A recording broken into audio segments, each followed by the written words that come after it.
بسم اللہ الرحمن الرحیم. شروع اللہ کے نام سے جو بڑا مہربان اور نہایت ہی رحم کرنے والا. تمام حضرات درود پاک پڑھیں.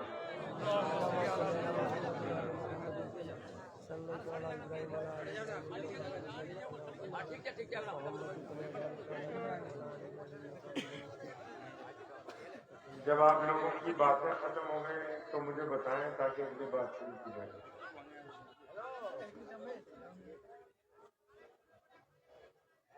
آپ مت بولا. آپ لوگوں کی بات ختم ہو جائے تو بھائی بتائیے تاکہ گفتگو شروع کریں. جو لوگ پیچھے کھڑے ہیں وہ چپ ہو کے کھڑے ہو جائیں گے. درود شریف پڑھیے دوبارہ.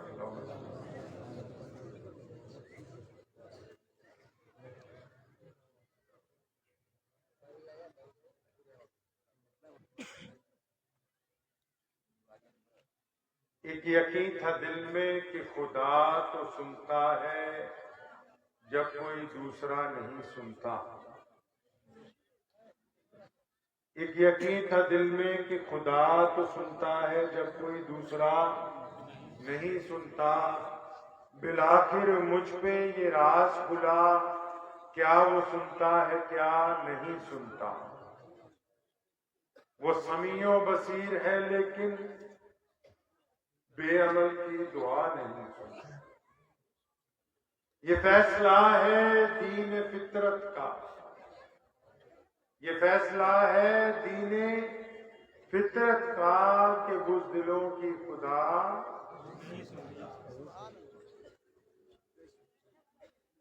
ایک مرتبہ پھر آج مغربی بنگال کی طرف آنا ہوا. آپ حضرات کے جوش اور جذبے کو دیکھ کے دینی غیرت کو دیکھ کے خوشی محسوس ہوئی. اکثر جب کبھی بھی بہار اور بنگال کی طرف آنا ہوا تو جب کبھی بھی کسی آپ کی قدیم مسجد میں نماز پڑھی تو اس نماز کی ادائیگی کے ساتھ ایک بات کا احساس ہمیشہ ہوا. وہ پتہ نہیں آپ حضرات کو ہوا کہ نہیں. ابھی بھی ہم لوگ عشاء کی نماز میں یہاں آگے ایک مسجد میں گئے تھے. جتنی بھی مساجد آج سے 150-200 سال پہلے کی بنی ہوئی ہیں اس علاقے میں, بہار میں, بنگال میں, ان کی خوبصورتی, ان کی قد و قامت, ان کے بنانے کا انداز یہ کہتا ہے کہ آپ لوگوں کے جو باپ دادا پردادا تھے وہ آپ سے بھی زیادہ بہترین مسلمان. وہ عمارتیں کہتی ہیں جس طرح انہیں بنایا گیا ہے, سنوارا گیا ہے, جس محبت کے ساتھ ان کو تراشا گیا ہے, وہ عمارتیں اس بات کی آج گواہ دے رہی ہیں ضعیف ہونے کے باوجود کہ جن لوگوں نے ہماری تعمیر کی ہے وہ ان سے بھی بہت اعلیٰ ترین مسلمان. اب ضرورت یہ ہے کہ یہ جو موجودہ مسلمان ہیں یہ بھی اپنے آبا و اجداد کی طرح بہترین ہو. ان کے پاس بھی پیارے محمد رسول اللہ صلی اللہ تعالی علیہ وسلم کے وہ اعلیٰ اخلاق, وہ کردار موجود ہو جو نبی علیہ السلام چاہتے ہیں. پوری دنیا جو ہے گزشتہ 1450 سال سے ابو جہل نے ایک تحریک شروع کی تھی. ابو جہل نے ایک تحریک شروع کی کہ محمد رسول اللہ صلی اللہ علیہ وسلم کے دین کو نعوذ باللہ ختم کرنا ہے. عتبہ, ولید, امیہ, عبداللہ بن جدعان, ابو لہب, اس کے بیٹے, یہ جتنے بڑے بڑے اس وقت کے چودھری تھے مکہ المکرمہ کے, وہ سارے کے سارے ابو جہل کے ساتھی بن گئے کہ ہاں یہ جو تمہارا مشن ہے, یہ جو تم چاہتے ہو ہم بھی یہی چاہتے ہیں. آپ اگر تاریخ پڑھیں گے دنیا کی، اسلام کی بات میں پہلے اگر دنیا کی تاریخ پڑھیں گے تو محمد رسول اللہ صلی اللہ علیہ وسلم کے خلاف جو سب بندی کی گئی ہے وہ دنیاوی لحاظ سے سب سے طاقتور ترین لوگ تھے. ان کے پاس دولت تھی، اقتدار تھا، طاقت تھی، حکومت تھی ان کے پاس. اور پھر مخالفین کی تعداد بڑھتی چلی گئی، اتنی بڑی کہ نبی علیہ الصلوۃ والسلام کو مکہ المکرمہ سے مجبوراً ہجرت کا حکم آ گیا. لیکن ہوا کیا؟ پھر اللہ کریم نے کائنات کو دکھایا ہے معجزہ. ابو جہل نے جو تحریک شروع کی تھی جس میں عتبہ بھی آیا، امیہ بھی آیا، ولید بھی آیا، ابو لہب بھی آیا، جس میں کیسر و کسرا بھی آیا، پرویز بھی آیا، جس میں فرانس کے بادشاہ بھی کودے، جس میں برطانیہ کی ملکہ نے بھی اپنا حصہ ڈال دیا ایک وقت میں آ کے. پھر اللہ نے دکھایا نبی علیہ الصلوۃ والسلام کی معجزاتی طاقت جو تھی کہ دیکھو میرے نبی علیہ الصلوۃ والسلام کو دنیا کی تمام طاقتیں مل کے چاہتی ہیں کہ محمد رسول اللہ صلی اللہ علیہ وسلم کے دین کو نعوذ باللہ ختم کر دیا جائے. تو اس کا نتیجہ کیا ہوا کہ آج 2024 میں صبح کو سماترا ایک جزیرہ ہے انڈونیشیا کا، وہاں سے جب سورج نکلتا ہے مؤذن کہتا ہے اللہ اکبر اللہ اکبر، اور وہ چلتا رہتا ہے وقت اپنے لحاظ سے، لیکن اذان بند نہیں ہوتی. دنیا کے 210 تقریباً ملکوں میں کوئی رنگ اور نسل ایسی نہیں ہے جس میں تھوڑے یا زیادہ کلمہ لا الہ الا اللہ محمد رسول اللہ. یہ اتنا بڑا معجزہ کہ کائنات کی سپر پاور پیچھے رہ گئے. ابو جہل ہار گیا، عتبہ ہار گیا، ولید ہار گیا، پرویز زمین کے اندر مل گیا، فرانس کا بادشاہ رینالڈ ختم ہو گیا، ملکہ برطانیہ کی نسلیں ختم ہو گئی. آج برطانیہ کے گلی کوچوں میں اللہ اکبر کی صدائیں ہو گئی. یہ تو اتنا بڑا معجزہ ہوا ہے. یہ ہوا کیسے؟ یہ اسلام ہم تک پہنچا کیسے؟ کبھی سوچا آپ نے؟ کبھی سوچا آپ نے اس بات کو کہ یہ دین ہم تک کیسے پہنچا؟ اس کے اوپر کبھی گفتگو کی ہے؟ مانتا ہوں آپ گفتگو کرتے ہیں داڑھی پر، مونچھوں پر، پگڑی پر، پاجامہ اونچا ہو نیچا ہو، اس کے اوپر نیت کیسے باندھنی ہے، اس پر یا رسول اللہ کہنا ہے یا نہیں کہنا، اس پر جس سلسلے سے، جس وجہ سے، جن نقش قدم پر چل کر یہ دین ہم تک پہنچا ہے، وہ وجوہات کیا ہے، وہ بنیاد کیا ہے جو محمد رسول اللہ صلی اللہ تعالی علیہ وسلم نے رکھی. اب اتنے لوگ بیٹھے، میں پنجابی ہوں، آپ بنگالی، کچھ لوگ بہار سے آئے ہوئے ہوں. اب ظاہر سی بات ہے ہم نے کوئی مدینہ منورہ کا رہنے والا تو نہیں، ہم میں کوئی مکے کا رہنے والا تو نہیں. محمد رسول اللہ صلی اللہ علیہ وسلم کے دین کا سب سے بڑا انقلابی معجزہ کائنات میں آج یہی ہے کہ پوری دنیا میں جتنی قومیں، جتنے رنگ ہیں، جتنے نسل ہیں، جتنی زبانیں ہیں، آپ کہیں چلے جائیں، France, German, Tokyo, South Africa, Indonesia, Malaysia, China, Japan, امریکہ، اردن، اسپین، جہاں مرضی چلے جاؤ، لیکن جب نماز کا وقت ہوگا ایک یا دو مسجدوں میں اللہ اکبر کی صدائیں ضرور سنیں گے. کیا مرضی چلے جائے. یہ پوری دنیا میں اسلام پہنچا کیسے بھائی؟ ہر جگہ تو جنگ نہیں ہوئی، ہر جگہ تو کوئی بڑا محاذ نہیں ہوا. پوری دنیا میں اسلام پہنچا کیسے؟ اس کی بنیادی وجہ کیا ہے؟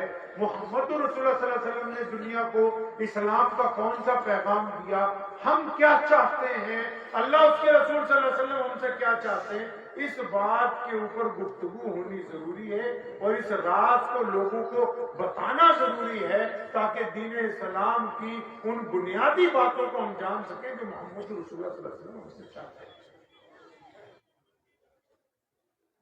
پیچھے جانا ہوگا، اگر بنیاد پتہ کرنی ہے کہ ہم مسلمان کیسے ہوئے، ہم تک دین کیسے پہنچا، ہمارے آبا و اجداد نے پیارے محمد رسول اللہ صلی اللہ علیہ وسلم کے ہاتھ پر بیعت کیوں کر دی تھی،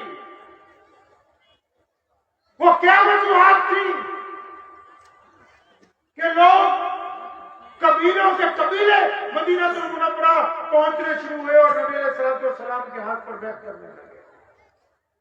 اس کے لیے ہمیں پیچھے جانا ہوگا، اس تاریخ کو ڈھونڈنا ہوگا، ان باتوں کو پڑھنا ہوگا، انہیں دیکھنا ہوگا کہ اس دور میں تھا کیا، ہوا کیا، نبی علیہ الصلوۃ والسلام نے آخر اس کو تبدیل کیسے کیا، کیا ہوا تھا اس کا۔ آئیے 1450 سال پیچھے، مکہ المکرمہ ہے، کسی کے گھر بیٹی جب پیدا ہوتی ہے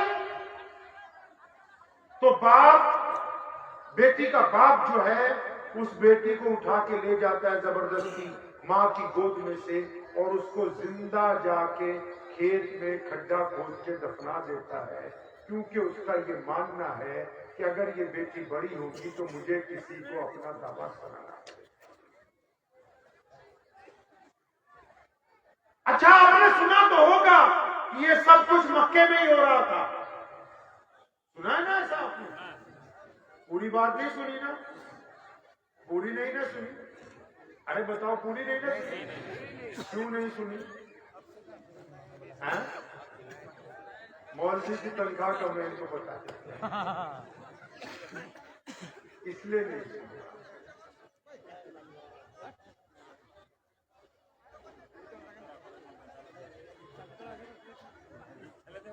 میں سمجھ، لیکن بولنے کی ضرورت نہیں ہے، جو لوگ بھی بول رہے ہیں وہ خود چپ ہو جائیں تو بڑی بات، جو یہاں بول رہے ہیں اگر آپ لوگ بھی چپ ہو جائیں تو بڑا احسان ہوگا۔ ویسے میں محسوس کرتا ہوں بہار میں یہاں پہ آپ لوگ جلسوں کو اب رسم سمجھتے ہو کہ بس ایک رسم ہے، ادا کرنی ہے، قورمہ بریانی پکانی ہے، بس مہمانوں کو کھلانا ہے، سبحان اللہ کرنی ہے، تم اپنے گھر پہنچے گا۔ روایتوں پہ چلیے، رسموں پہ نہیں، رسمیں بدلتی جاتی ہیں، رسمیں ختم ہو جاتی ہیں۔ میرے محمد رسول اللہ صلی اللہ علیہ وسلم نے اعلیٰ ترین روایتوں کو قائم کیا۔ تو بات یہ میں کر رہا تھا کہ 1450 سال پیچھے چلتے ہیں، اب پیچھے گئے تو دیکھا مکے میں کسی کے گھر بیٹی پیدا ہوئی، اس نے بیٹی کو اٹھایا، جا کے ریت میں دبا دیا کہ مجھے کسی کا داماد بنانا پڑے گا۔ پھر مکے سے 500-600 میل آگے ایک شہر ہے جس کو آپ مدینہ النبی کہتے ہیں، اس شہر کا جو حاکم ہے اس کا نام شمون یہودی ہے، اس نے ایک قانون بنایا کہ اگر کسی کی بھی بارات آئے گی تو دلہن پہلے ہمارے محل میں بندھا دے۔ اچھے پاکیزہ لوگ روتے ہیں کہ دیکھو زبردستی ہماری دلہن کو لے جایا گیا، لیکن اس نے قانون بنایا کہ دلہن پہلے ہمارے گھر رہے گی، اس کے بعد آپ کے پاس جائے۔ اب مدینے سے اور 1000 کلومیٹر آگے جاتے ہیں تو کیسر و کسرا ایک بادشاہ ہے، اس کی حکومت ہے وہاں پہ۔ اس نے قانون بنایا کہ جتنے غریب لوگ ہیں، زمیندار لوگ ہیں، گاؤں میں رہیں گے، کھیتوں میں کام کریں گے، ان کو کپڑوں کی ضرورت نہیں ہے، رہائش کی ضرورت نہیں ہے، ان کی شہر میں آنے پر پابندی ہے، ان سے اچھی فصل، اچھے پھل وہ اکٹھے کر کے لے آئے جائیں، کوئی پیسہ ان کو دینے کی ضرورت نہیں ہے، کیونکہ جینے کا حق صرف اعلیٰ سفید چمڑی والوں کو ہے، اس کے علاوہ کسی اور کو جینے کا حق نہیں ہے۔ وہاں سے کچھ اور آگے جاتے ہیں جس کو فارس کہتے ہیں،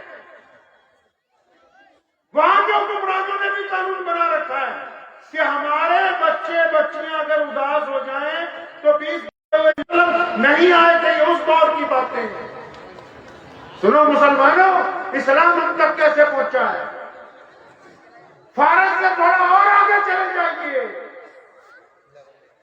جس کو منگولیا کہتے ہیں آج کے دور میں، جہاں تاتاری رہتے تھے، انہوں نے دستور بنا رکھا ہے تاکہ ہم دنیا کو بتانا چاہتے ہیں کہ ہم سب سے بہادر ہیں، ہم طاقتور ہیں۔ وہ یہ کہتے ہیں کہ زیادہ سے زیادہ غریبوں کو پکڑو، ان کی کھوپڑیاں اتارو، کھوپڑیوں کا مینار بناؤ۔ جس طرح آپ مسجدوں کے مینار بناتے ہیں، شہر کے باہر کھوپڑیوں کے مینار بناؤ، تاکہ اگر کوئی ہمارے شہر میں آئے اس کو پتا ہو کہ یہاں طاقتور لوگ رہتے ہیں۔ دیکھو 10-10 ہزار کھوپڑیوں کے ان کے شہر کے باہر مینار بنے ہوئے ہیں، وہ صرف مینار بنانے کے لیے لوگوں کی جلسے ہوگا۔ اس سے آگے چلے جاؤ، اور جس کو آج آپ ساؤتھ افریقہ کہتے ہیں، وہاں چونکہ بادشاہوں کے پاس کوئی کام نہیں ہے، وہاں کوئی فیکٹریاں نہیں ہیں، وہاں کی زمین زیادہ اپجاؤ نہیں ہے، تو انہوں نے نرالا کام نکالا کیا، وہ انہوں نے اپنے سپاہیوں کو کہا کہ رات کو کسی بھی گاؤں میں جاؤ، پورے گاؤں کے لوگوں کو پکڑو، ان کے پیروں میں بیڑیاں پہناؤ، ان کے چہرے گرم لوہے سے دابو، پھر ان کو منڈی میں لے جا کے بیچو، عورتوں کو بیچو، مردوں کو بیچو، بچوں کو بیچو، بوڑھوں کو بیچو، اگر کوئی بغاوت کرے تو اس کا سر اتار دو۔ اور آگے چلے جائیے، جس کو دنیا آج کہتی ہے کہ سب سے بڑی تہذیب ہے چائنا، انہوں نے اپنے ملک کے چاروں طرف دیوار کھینچی، انہوں نے کہا کہ کسی کو اندر نہیں آنے دیں گے، کیونکہ ہمارا جو طرز زندگی ہے وہ اعلیٰ ترین لوگوں کا ہے، کسی کو اس میں دخل دینے کی اجازت نہیں۔ اس سے اور آگے چلے جائیے، یہ پورا ایشیا کنواں ہے، پانی ہے، لیکن 2 رنگ اور نسلوں کے لوگ ایک کنویں سے پانی نہیں پی سکتے۔ اور آگے چلے جائیے، جس کو اندلس کہتے ہیں آج کے ٹائم میں، جس کا نام اسپین ہے، وہاں سے فرانس کے لیے سڑک جاتی ہے، وہاں سے فرانس سے یونائٹڈ اسٹیٹ، جس کو آپ انگلینڈ میں بولتے ہیں، وہاں تک وہ شاہراہ پہنچتی ہے۔ تو انہوں نے قانون بنایا کہ جو چٹی چمڑی والے ہیں بس وہی انسان کہلائیں گے۔ وہاں کی عدالت میں آج بھی وہ مقدمہ رکھا ہوا ہے جس میں ایک زمیندار نے، کھیت مزدور نے درخواست دی عدالت میں کہ میرے مالک نے پچھلے 1 مہینے سے مجھے کھانے کو کچھ نہیں دیا، پیسے نہیں دیے، بھوک کی وجہ سے میرا بچہ مر گیا ہے، آپ میرے مالک کے خلاف مقدمہ چلائیے۔ تو اس دور میں میرے نبی کے آنے سے پہلے جج نے یہ فیصلہ کیا، کیونکہ تمہارا رنگ کالا ہے، کیونکہ تمہاری نسل جو ہے بہت نیچی ہے، تمہاری ذات بڑی نیچی ہے، اس لیے تم انسانوں کی کیٹاگری میں نہیں آتے، تم اس گورے کے خلاف مقدمہ نہیں کر سکتے۔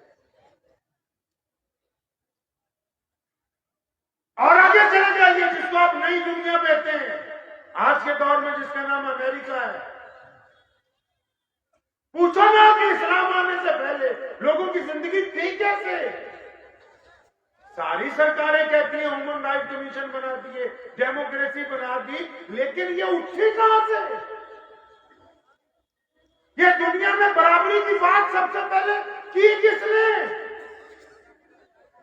وہ کون ہے کائنات میں جس نے بیٹی کو رحمت بتایا؟ وہ کون ہے کائنات میں جس نے غلاموں کو اپنے ساتھ کھڑا کیا؟ کائنات میں کون ہے جس نے کہا گورے اور کالے ایک برابر ہیں؟ وہ کون ہے کائنات کے اندر جس نے کہا کہ سب ایک ہی صف میں کھڑے ہو کے نماز پڑھیں گے؟ یہ شروعات کرنے والی ذات کون سی ہے؟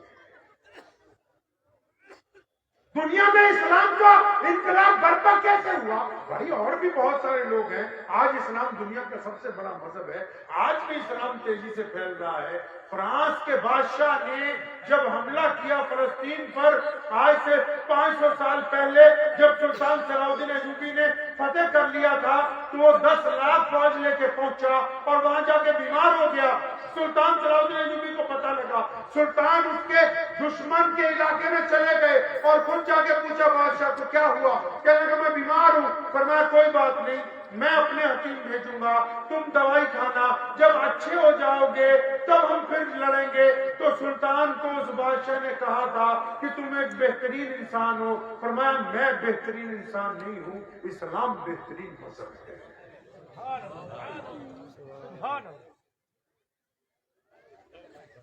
نبی علیہ السلام سے پہلے دنیا کیسی تھی؟